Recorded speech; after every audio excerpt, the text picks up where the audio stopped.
C'est l'heure du sonneur. Et en sonneur, nous retrouvons nos chers gueux qu'on ne quitte plus depuis qu'Alexandre Jardin a lancé ce mouvement, je vous le rappelle, chez nous, en mars dernier. Et après, une première victoire remportée contre les ZFE. Les gueux vont désormais s'attaquer à la PPE3. On avait déjà parlé, vous vous rappelez, avec Fabien Bouglet, cette loi de programmation pluriannuelle de l'énergie qui prévoit quand même 300 milliards d'investissements supplémentaires dans le solaire et l'éolien et qui propose de multiplier par 2 les éoliennes terrestres, par 50 les éoliennes en mer et par 4 les panneaux solaires. Donc tout un programme, vous l'aurez compris, qui n'est pas du tout au goût des gueux, et à raison d'ailleurs, on va en parler. Et donc ces gueux se réunissent, en fait ce sont plusieurs collectifs qui se retrouvent sous le nom des gueux, sous la bannière des gueux, la coordination rurale, les agriculteurs que vous connaissez bien, l'Union française des pêcheurs artisans, que vous connaissez également sur Toxin, le collectif Vent des mers, la Fédération Environnement Durable et enfin tous les autres qu'on ne va pas tous citer, SOS à l'horizon, Garder le cap, etc. etc. En tout cas, toutes ces retrouvailles et toutes ces manifestations vont se faire le 28 juin, vous l'avez compris, dans 4 ports en France, en Bretagne, en Normandie et dans le Gard, pour protester contre cette loi PPE3 qui menace notre patrimoine et notre portefeuille. Voilà pourquoi il faut en parler et ça concerne tous les Français. Et alors, pour en parler, nous sommes avec Jean-Louis Boutré. Bonjour. Oui, bonjour. Et merci beaucoup d'être avec nous. Vous êtes président de la Fédération Environnement Durable. Est-ce que vous voulez bien présenter rapidement votre fédération ? Écoutez, c'est une fédération qui a plus de 15 ans. Nous regroupons à peu près 1500 associations de toutes les régions de France, donc beaucoup d'associations rurales, et ce sont des associations qui luttent contre les parcs éoliens, ça a été au départ, et qui maintenant, bien sûr, luttent aussi contre ces parcs éoliens solaires. Je ne parle pas des solaires sur au toit, Oui, oui, bien c'est sûr. simplement ces étendues absolument gigantesques, 500 000 hectares, voire plus, qu'on est en train de mettre à la place de surfaces agricoles. On les met même sur les lacs. Enfin, vous voyez, Oui, ou en dans les, gros, où on rase des forêts pour les mettre. c'est de la folie furieuse. Oui. Donc, c'est donc ça, c'est la Fédération Environnement Durable. Nous menons un combat, bien sûr, local, mais aussi un combat national. C'est-à-dire qu'on dépose des recours devant le Conseil d'État, mais on dépose des recours aussi, par exemple, devant la Cour européenne de justice. Donc, vous voyez, c'est une grosse fédération. Et lorsqu'il y a eu le mouvement de Jardin, on a surveillé, bien sûr, ce qui se passait pour les ZFE. Et le jour où il a décidé de s'engager concernant la PPE pour les gueux, on a dit bien sûr on soutient et on est un des soutiens majeurs de ce mouvement qui va s'étendre. Ça commence et ça va dépendre des réactions du gouvernement en fonction de ce que l'on fait. Ouais. Donc c'est ça. Alors je voudrais rajouter quand même pourquoi on se bat, parce que là, on vous dit, il y a par exemple ces 300 milliards d'investissements dans des éoliennes et des panneaux solaires. Plus, vous voyez toutes les lignes, qu'on va tirer les lignes à haute tension pour raccorder tout ça. Alors, quelles sont les conséquences? Parce Ouais. que finalement, 300 milliards, 100 milliards, ça parle pas. Les conséquences, c'est le prix de l'électricité. Et quand vous regardez l'historique du prix de l'électricité, en 2000, on payait l'électricité, allez, 0,12 centimes d'euros le kilowattheure. On en est à 0,25 donc en 2025. Et la PPE, si on fait tous ces investissements, va nous amener autour de, disons, doubler, 0,50. Et quand on voit déjà 40% de la population a été victime finalement de lois comme les ZFE et que ça les excluait de toute possibilité pratiquement de se déplacer, écoutez, si on continue puisqu'on est en train de tout électrifier, ces gens, ça sera bien pire puisque ce sera le double. Donc, ça veut dire qu'il y a une atteinte profonde Attendez, ce sera le double de quoi, à pardon ? l'égalité des Français. Oui. Voilà. Donc ça, c'est la PPE et il faut se battre. Quand on dit, par exemple, voyons, on double les éoliennes terrestres, c'est quoi? On a déjà 10 000 éoliennes et on va en mettre 25 000. Je ne sais pas si vous voyez les dégâts que ça fait. C'est des dégâts paysagers, c'est des dégâts parce que les gens ne supportent pas, et leur maison baisse, il y en a qui sont très gênés, il y a des malades, il y a actuellement des élevages qui sont, on le voit dans les journaux, qui subissent les éoliennes, donc c'est pas normal.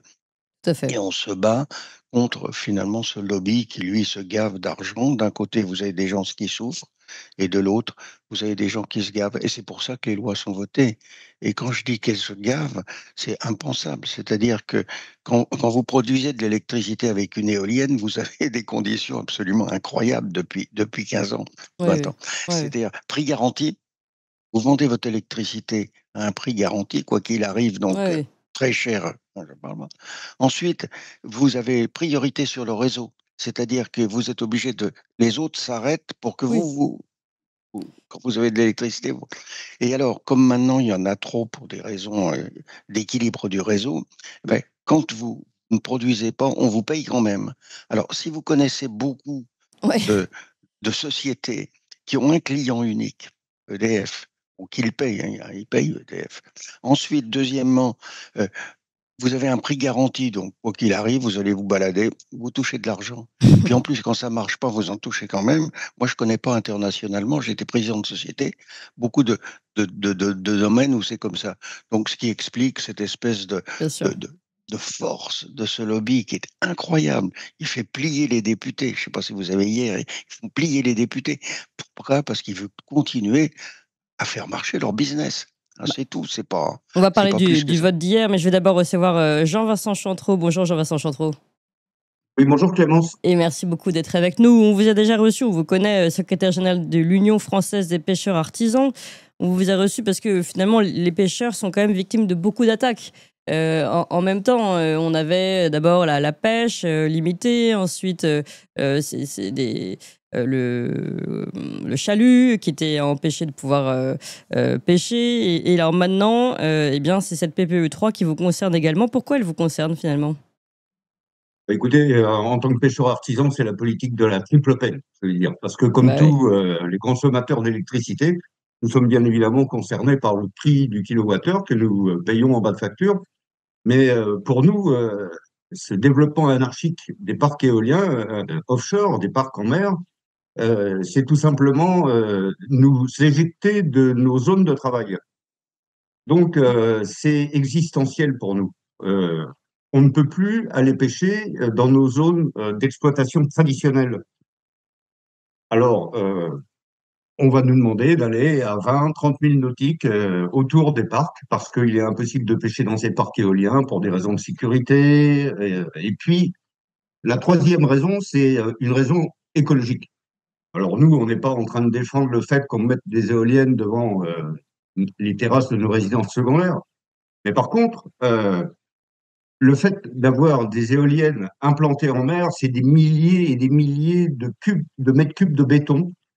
Ce sont des vibrations sonores, acoustiques, ouais. euh, qui perturbent l'environnement, qui font fuir les poissons, qui perturbent les cétacés. Et ça, personne ne le prend en considération jusqu'à présent. Il faut savoir, c'est que ces parcs éoliens offshore sont implantés en dérogation de la directive Habitat de l'Union européenne, et que donc, pour chaque implantation, il est nécessaire que les préfectures autorisent les exploitants éoliens d'annihiler et éventuellement même de détruire des espèces marines protégées. Donc on se marche sur la tête, alors que nous, on nous demande en tant que pêcheurs artisans de défendre l'environnement. Bien sûr.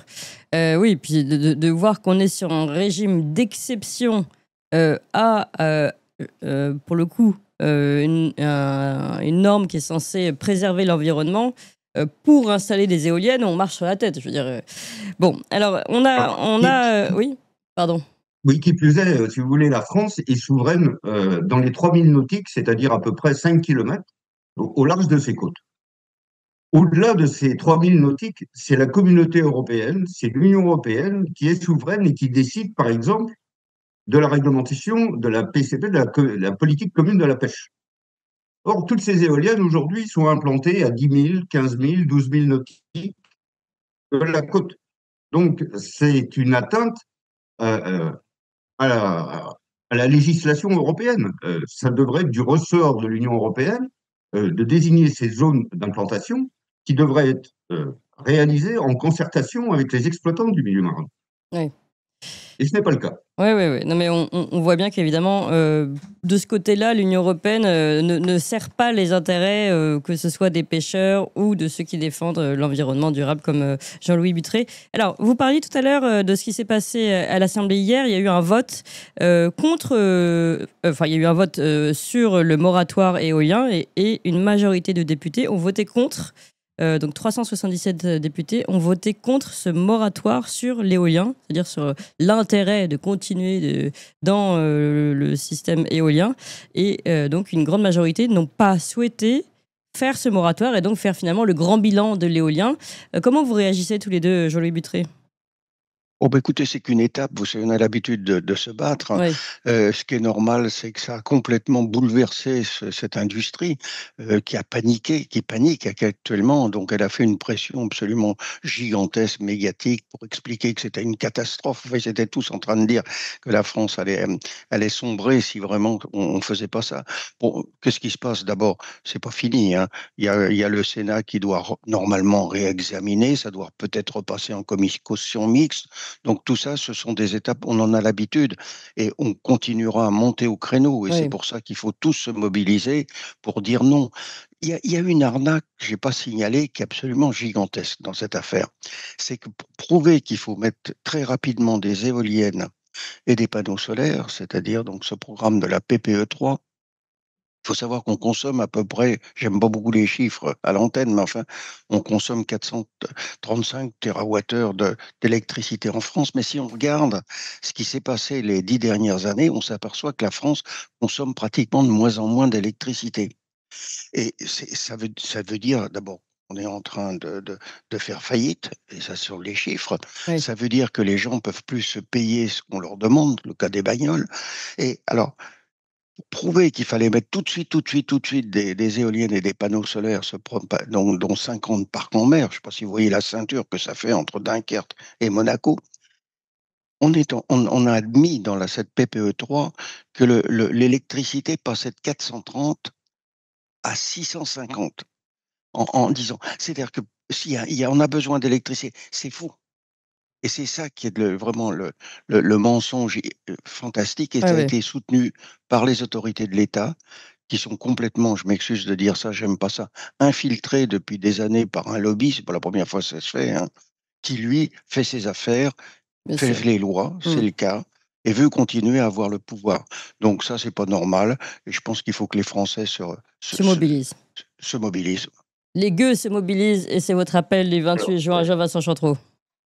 Oui, au-delà de tout ça, ce qu'il faut préciser, c'est que pas plus tard que la semaine dernière, l'Assemblée nationale s'était réunie Mm. et avait accepté ce moratoire Eh oui. qui nous permettait de réfléchir à une stratégie de l'énergie dans les années à venir. Et puis, soudainement, cette semaine, pas plus tard qu'hier, il y a un revirement de situation. Donc, ça démontre quoi? Ça démontre qu'il y a une inconsistance et une versatilité de nos députés, de notre représentation nationale, et ce qui est totalement incompréhensible, parce que on ne demandait pas l'arrêt pur et simple de tout ce schéma de transition énergétique. On demandait seulement un moratoire de Oui. manière à pouvoir réfléchir sur des solutions alternatives ou Oui. de manière à pouvoir pondérer certaines décisions. Oui. Et la semaine dernière, c'était accepté, et puis cette semaine, c'est refusé massivement. Oui.